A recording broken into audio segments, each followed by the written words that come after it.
સુરતના સચિન વિસ્તારમાં જર્જરિત મકાન તૂટી પડતા 7 લોકોના મોત નીપજ્યા હતા।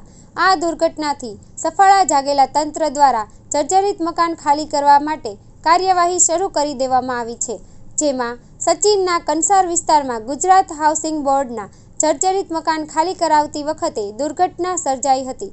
મકાનની ગેલેરીનો ભાગ તૂટી પડતા મહિલાએ ઈજાગ્રસ્ત થઈ હતી। સુરતના મહાનગરપાલિકા અને સ્લમ ક્લિયરન્સ બોર્ડ દ્વારા મોટા પ્રમાણે કાર્યવાહી શરૂ કરાઈ હતી। સચિન કંસાર વિસ્તારમાં સુરત હાઉસિંગ બોર્ડમાં કાર્યવાહી શરૂ કરવામાં આવી હતી। DGVCLની ટીમ અને મહાનગરપાલિકાની ટીમ પાવર અને પાણી કાપ કરવા માટે પહોંચી હતી। મોટી સંખ્યામાં લોકો રસ્તા પર ઉતરી આનો વિરોધ કરી રહ્યા હતા। તે સમયે દુર્ઘટના બની હતી, જોકે પોલીસે તમામને સમજાવીને કામ પાર પાડ્યું હતું।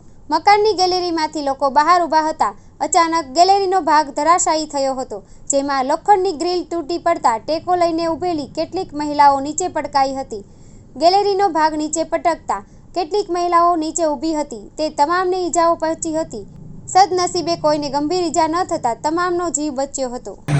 જેને જર્જરિત છે, જે અત્યારે ચોમાસાની સિઝનમાં અને બીજી કોઈ અનિચ્છનીય દુર્ઘટના ન બને એના માટે ગુજરાત હાઉસિંગ બોર્ડના અંડરમાં આવે છે અને ડિમોલિશની કાર્યવાહી આગળ વધારવાની હોય આવતીકાલે એ બાબતે આજે વિવિધ એજન્સી જેમ કે ગુજરાત ઇલેક્ટ્રિસિટી બોર્ડ, DGVCLના કર્મચારીઓ ત્યાં આગળ આનુષંગિક કાર્યવાહી કરવા ગયા હતા, ત્યારે ત્યાંના રહીશોએ વિરોધ કરતા રોડ ઉપર આવી ગયેલા હતા અને સમજાવી